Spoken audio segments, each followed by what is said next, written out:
la CNPS et sa nouvelle application mobile du régime social des travailleurs indépendants et NCA Bank Côte d'Ivoire, le vrai visage de la banque, vous offre RTI Money. Bonsoir à tous et bienvenue dans votre magazine RTI Money qui vous plonge dans l'univers des banques, des finances, des assurances, bref, de votre argent. Le financement des États en Afrique au sud du Sahara est au cœur de cette émission et justement nous allons évoquer les raisons de la pénurie de financement historique qui frappe de plein fouet les pays d'Afrique subsaharienne. Pour paraphraser Likero, chef des études régionales au FMI, le Fonds monétaire international pour la zone Afrique subsaharienne. Bonsoir. Bonsoir, merci de me recevoir. Merci, nous sommes ravis de vous recevoir ici en Côte d'Ivoire sur le plateau de RTI Money. Justement, on parlera des économies africaines, mais avant, laissez-moi vous présenter notre team de chroniqueurs avec Soraya qui nous parle ce soir de formation qualifiante. Alors aujourd'hui, je vous parle de formations qualifiantes et des formations pour acquérir de nouvelles compétences destinées aux étudiants, aux personnes en reconversion professionnelle ou alors à ceux qui veulent renforcer leurs capacités et je vous en dis plus tout à l'heure. Et puis vous avez sur votre gauche Christelle qui met en valeur les créateurs de richesse qui nous parle ce soir de brocante. C'est bien ça, donner une seconde vie à des articles comme des articles de décoration, de la vaisselle, des ustensiles de cuisine, des draps, de l'électroménager, c'est l'essence même de la brocante, une véritable mine d'or pour certains qui adorent fouiller, qui prennent plaisir à fouiller ou à chiner, le terme exact, au grand plaisir des brocanteurs. Alors ce soir, nous allons voir quels sont les enjeux et les difficultés rencontrées par ces derniers. Et puis, il y a quelqu'un qui aurait voulu peut-être être au FMI, Monsieur Chiffre Landry, qui manipule les chiffres de l'actualité ivoirienne. Vous nous parlez ce soir de la couverture du taux d'électricité. Tout à fait, Justine, avec la production électrique de la Côte d'Ivoire qui a connu une hausse, et on parle de 6,25%. Comment expliquer cette évolution de la production ivoirienne? Quel est le positionnement de la Côte d'Ivoire sur l'ensemble du continent africain? Ce sont ces questions auxquelles nous répondrons dans ce numéro. Et nous y allons tout de suite, Landry. Voici EcoChiffre.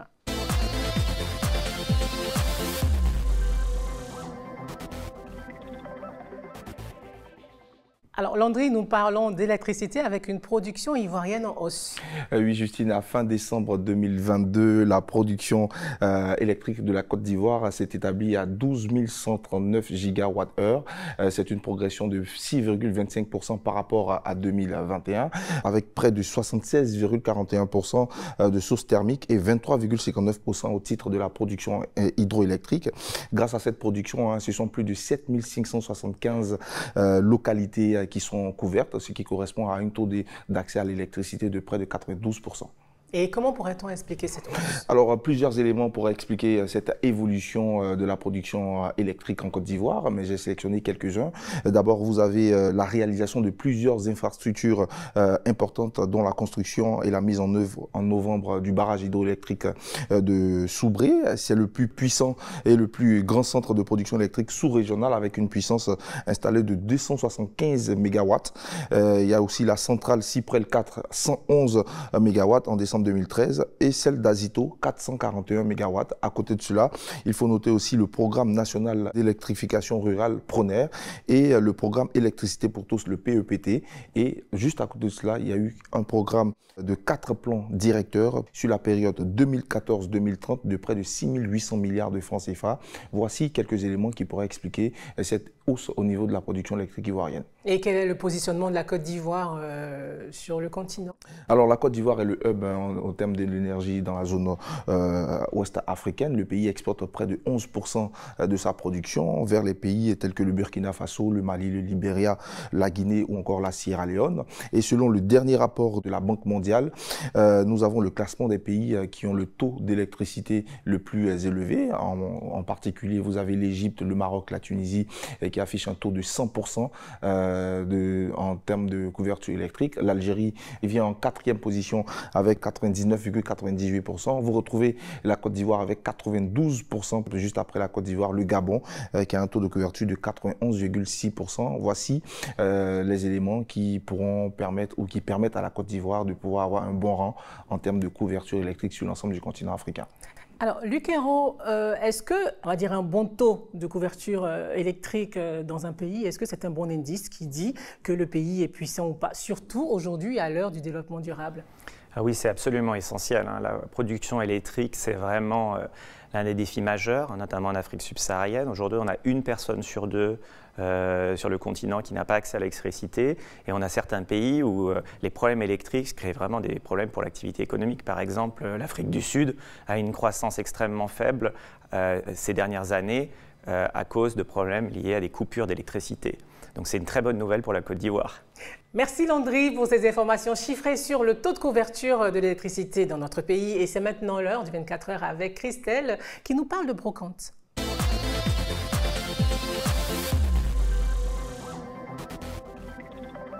Christelle, vous avez passé 24 heures avec une brocanteuse, c'est comme ça qu'on dit? C'est bien ça, exactement. Lorraine Camara, c'est elle qui a accepté de nous laisser la suivre dans son quotidien. Elle est brocanteuse depuis plus d'une dizaine d'années. Si les débuts dans cette activité ont été difficiles parce que ça ne suscitait pas vraiment de l'intérêt auprès des populations, aujourd'hui, son activité est en plein essor. Donc, nous avons passé la journée avec elle entre inventaire, vente en ligne. Cela nous a permis de comprendre les difficultés rencontrées dans cette activité et surtout pourquoi aujourd'hui la brocante suscite autant d'intérêt. On regarde.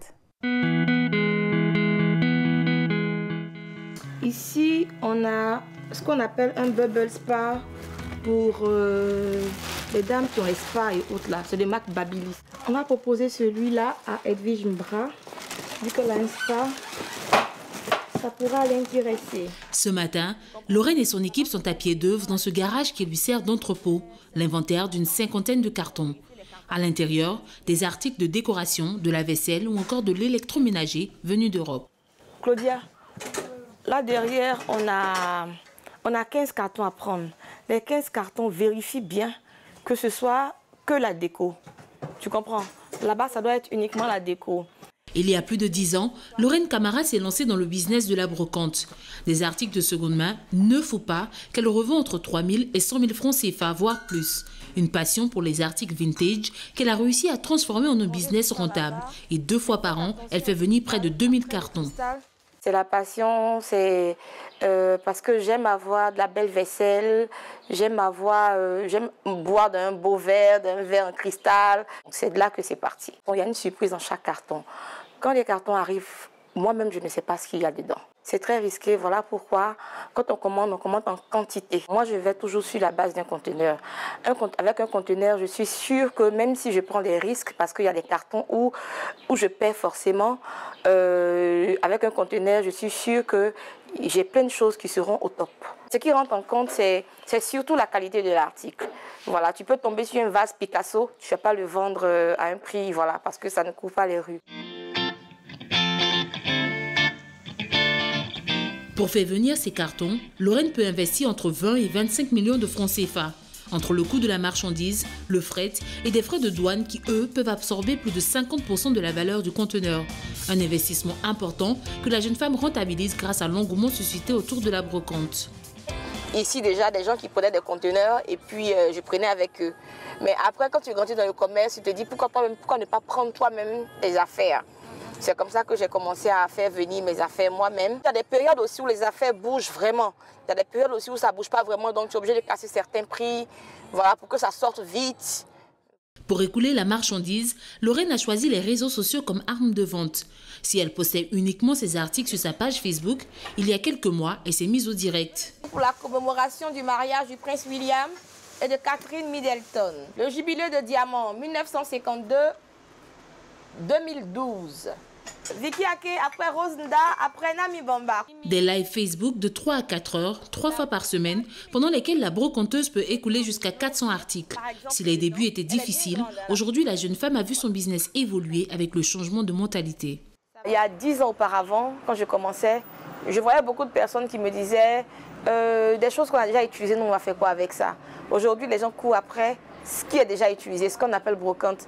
C'est tout le monde qui veut découvrir, c'est beaucoup de gens qui ont voyagé, qui connaissent des choses comme ça, qui se retrouvent dedans.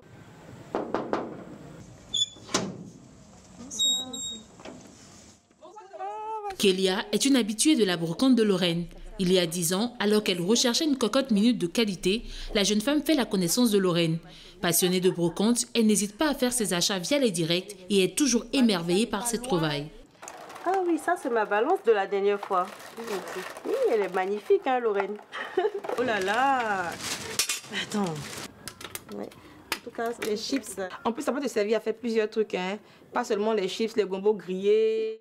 Du moment où on se fixe un budget pour une chose, si tu sais que tu peux obtenir le même article ailleurs à un prix, à un coût réduit, pourquoi pas ne pas essayer? Mais après, il faut trouver le bon fournisseur. J'achète aussi en magasin, mais je préfère plus en brocante, surtout en termes de qualité. Ça arrive parfois que tu tombes sur des pièces que tu n'as peut-être pas prévu d'acheter, mais tellement la pièce est belle et puis tu te dis, bon, c'est une pièce aussi qui est rare, qui est unique. Bon, tu te laisses...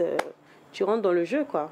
Un achat, je suis allée jusqu'à 500 000. Hein. Ce que j'ai pu obtenir ce jour-là à 500 000, si j'étais peut-être allée dans un magasin, j'aurais acheté pour peut-être 2 millions. Articles ménagers, d'électroménager ou de décoration, tous de seconde main. Une mine d'or pour une tranche de la population soucieuse de faire de bonnes affaires à moindre coût. Cela au grand bonheur des brocanteurs. Christelle, le déstockage, la brocante, des habitudes qui sont de plus en plus présentes dans le quotidien des Ivoiriens. C'est bien ça. Alors si la friperie, qui est la vente de vêtements de seconde main, est installée sur le continent depuis bien longtemps, aujourd'hui on parle beaucoup plus de déstockage, c'est-à-dire les vêtements neufs, les vêtements de fin de série. La brocante aussi s'installe de plus en plus dans les habitudes des Ivoiriens. Certains y retrouvent des articles juste de meilleure qualité que des articles neufs achetés en magasin. Donc le rapport qualité-prix est assez attractif.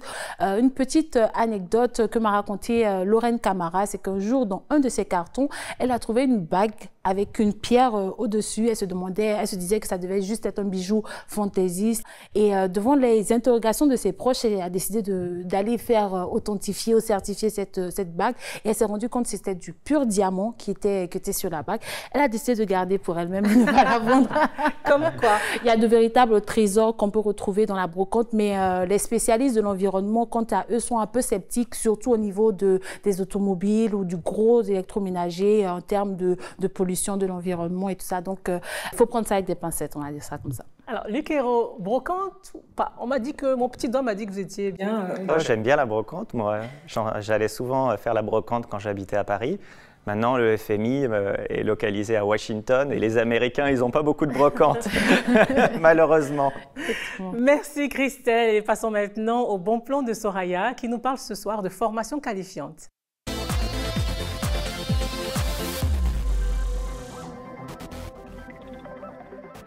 Soraya, qu'entendez-vous par formation qualifiante? Alors, dans un environnement professionnel très compétitif, il est primordial, essentiel pour les jeunes de réorienter ou faire progresser leur carrière à travers justement des formations qui leur permettent d'acquérir de nouvelles compétences. Ce sont des formations qualifiantes ou même des certificats professionnels qui sont de plus en plus disponibles en ligne. Et quelles sont les plateformes qui proposent des formations qualifiantes en Côte d'Ivoire? Alors, premièrement, nous avons ici une plateforme qui a plusieurs partenaires, dont l'agence Emploi Jeunes. Et c'est une plateforme qui propose des formations pour les métiers d'aujourd'hui et de demain. Des métiers comme DJ, comme entrepreneur, comme community manager. Et ces formations sont 100% gratuites avec une approche ludique, divertissante, éducative, avec des fonctionnalités interactives telles que des quiz, des tests, des badges. Et chaque formation dure 9 à 12 heures et se termine par l'obtention d'un certificat. Ces formations sont courtes, mais est-ce que ces certificats sont agréés? Alors, ces certificats ne sont pas agréés par l'État, mais ces plateformes ont établi des partenariats avec plusieurs entreprises leaders dans leur secteur, justement pour s'assurer que le contenu des cours est pertinent, actualisé et adapté aux besoins de ces secteurs. Les certificats sont remis justement de la part de ces entreprises qui ont une certaine crédibilité et donc ça fait toujours bonne figure sur un CV. On a une autre plateforme qui propose des formations pour les métiers de la technologie et ces formations sont destinées aux étudiants, aux personnes qui sont en reconversion professionnelle ou alors pour ceux qui veulent tout simplement un renforcement renforcement de capacité. Et les formations, vous trouverez des formations de cybersécurité, de sciences de la donnée, de développement 3D, de marketing digital. Ces formations ont une durée de 12 à 20 semaines maximum, soit 3 à 5 mois, et à un prix fixe de 129 000 francs CFA pour toutes les formations disponibles sur la plateforme, et vous pouvez les faire en présentiel ou en ligne, comme vous voulez. Et ensuite, nous avons une autre plateforme qui offre des formations sur mesure qui sont axées sur les compétences commerciales, l'achat, la vente, les relations clients, la communication, marketing et autres, avec une durée de maximum d'1 semaine. Et étant donné que ce sont des formations sur mesure, eh bien, le prix est déterminé via un devis. Merci beaucoup Soraya, et on vous propose une petite pause pour revenir juste après la page pub pour notre interview cash avec Luc Hérault, chef des études régionales au FMI, pour parler de l'actualité économique et du financement des États d'Afrique au sud du Sahara. À tout de suite.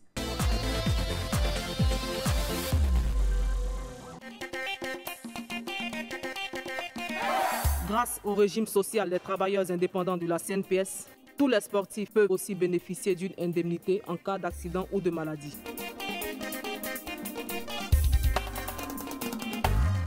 Ami a cotisé 600 francs par jour et elle reçoit 75 000 francs par mois depuis son accident. Travailleurs indépendants, payez vos cotisations sans frais via MTN Momo, Wave et Orange Money. La CNPS, maintenant, c'est pour tout le monde. Je suis Cristal, votre carte prépayée sans compte bancaire. Il suffit d'un rechargement et hop, je suis prête. Je suis le compagnon idéal pour vos achats sur Internet, vos achats en magasin, transférer de l'argent, vos séjours à l'étranger, régler vos factures. Et ce n'est pas tout, j'ai bien d'autres atouts. Réception d'alerte SMS, plateforme de gestion de votre compte, la 3D Secure pour la protection de vos avoirs. Je suis utilisable à tous les guichets en Côte d'Ivoire et à l'étranger. Plus d'infos, 80 200 800. NCA Bank, le vrai visage de la banque. Vous regardez Témonie et nous sommes en compagnie de Luc Hérault du Fonds monétaire international en charge des études sur l'Afrique subsaharienne. Et avec lui, il sera question du manque de financement de nos États et de la pénurie d'argent, le thème du dernier rapport du Fonds monétaire international. Alors, rebonsoir. Bonsoir. Tout va bien jusqu'ici? Tout va bien. Les pays d'Afrique subsaharienne sont frappés de plein fouet par une pénurie historique. Ce sont vos mots. Qu'est-ce que ça veut dire? Et puis, où est passé l'argent? Alors, vous savez, les États, c'est comme les individus. Vous, quand vous devez acheter un appartement, vous allez auprès de votre banque et vous recevez un prêt. Et les États aussi, ils empruntent pour financer les services publics, pour faire des infrastructures. Et aujourd'hui, les coûts d'emprunt des États d'Afrique subsaharienne ont énormément augmenté, à la fois sur leur marché intérieur, mais aussi sur les marchés internationaux, où les taux d'intérêt ont plus que doublé depuis 2021. Et quelles sont les raisons de cette pénurie-là? L'inflation a beaucoup augmenté. Les banques centrales de la planète ont augmenté leur taux d'intérêt pour répondre à l'inflation. Et cette hausse des taux d'intérêt, ça a augmenté les coûts d'emprunt pour tout le monde, y compris pour les États. Alors, nous sommes dans RT Money, nous sommes regardés par des PME, des créateurs de richesse, on le disait. Qu'est-ce que ça signifie pour la dame dans son magasin qui entend ce que vous dites? Quel impact sur elle? Alors, si l'État a du mal à se financer, a du mal à financer les infrastructures, l'éducation, créer un hôpital, construire une école, par exemple, ça peut amener l'État à faire des coupes, parfois, sur certaines dépenses prioritaires. Et ça peut affecter beaucoup de gens, en fait, dans la population. Donc, je pense qu'il faut être vigilant. Alors, vous êtes en Côte d'Ivoire, vous êtes venu présenter ce rapport aux autorités ivoiriennes. Est-ce que cette pénurie touche la Côte d'Ivoire et est-ce que ce diagnostic est spécifique à l'Afrique ou c'est vraiment mondial? Bon, c'est un diagnostic mondial en général et la plupart des pays africains sont affectés. En Côte d'Ivoire aussi, on a cette difficulté avec des taux d'intérêt que payent les États qui ont beaucoup augmenté. Vous savez, en 2021, par exemple, quand vous émettiez un emprunt sur les marchés internationaux, la Côte d'Ivoire payait à peu près, je dirais, 5% sur un emprunt à 10 ans. Aujourd'hui, c'est presque le double. Pareil sur le marché intérieur, le marché de la sous-région, les taux d'intérêt ont aussi beaucoup augmenté.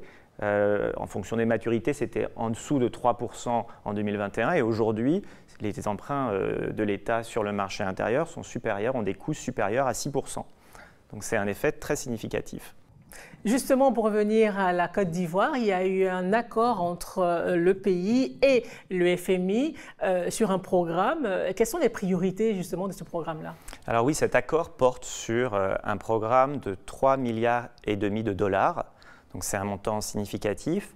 Et la contrepartie, c'est on demande aux autorités, et les autorités d'ailleurs c'est leur programme, les autorités s'engagent à mettre en œuvre un assainissement de leurs finances publiques et mettre en œuvre un ensemble de mesures pour soutenir l'activité économique et notamment le développement du secteur privé. Repartons de façon globale, enfin, sur un plan macro sur le continent. Comment on trouve l'argent? Alors, les États, ils doivent aussi mobiliser leurs ressources intérieures. Dans un environnement où les ressources internationales deviennent plus difficiles à accéder à ces ressources qui sont coûteuses et c'est donc plus difficile, les ressources domestiques sont très importantes. Qu'est-ce qu'on entend par là? Qu'est-ce que ça veut dire ressources domestiques? Ça veut dire que tout le monde en Côte d'Ivoire, et d'ailleurs dans beaucoup de pays d'Afrique subsaharienne, ne paye pas l'impôt ou paye peu d'impôts. Et donc c'est très important que tout le monde paye l'impôt et donc que les États puissent avoir une plus grande base fiscale pour pouvoir financer les dépenses de développement. Donc vous nous dites que l'argent est là, ici, il y a dans nos pays? Oui, il y a de l'argent dans les pays et cet argent, il faut aussi qu'une partie soit utilisée par l'État pour des dépenses de développement très importantes, l'infrastructure, l'éducation, la santé, le soutien à différents types de secteurs. Parce que l'apport du FMI, c'est vraiment finalement une petite partie de ce que nous-mêmes, nous pouvons mobiliser localement? Exactement, c'est une danse qu'on danse à deux. C'est-à-dire la communauté internationale vient et aide les pays, mais les pays eux-mêmes, ils doivent aussi faire des efforts pour mobiliser des ressources aussi. On entend aussi beaucoup parler de dette. On va profiter pour en savoir davantage. Quelle est la physionomie de la dette africaine aujourd'hui? Alors la dette de l'Afrique subsaharienne dans son ensemble, elle a déjà beaucoup augmenté. Elle a quasiment doublé sur la dernière décennie. Et le type d'endettement des pays a aussi beaucoup changé. Vous savez, historiquement, les pays d'Afrique subsaharienne dépendaient beaucoup de l'aide au développement avec des prêts qui étaient faits à des taux très bas par des bailleurs traditionnels comme l'Angleterre, l'Allemagne. Aujourd'hui, il y a eu un changement, je dirais depuis une décennie ou 2 décennies, un changement avec davantage de financement de marché. Les États aujourd'hui, ils empruntent sur leur marché domestique, sur le marché régional, et ils empruntent aussi sur les marchés internationaux, et notamment ils émettaient ce qu'on appelle des eurobonds, qui sont des emprunts qu'on fait à l'étranger. Dans ce contexte de pénurie financière, comment est-ce qu'on aborde la question de la sécurité alimentaire?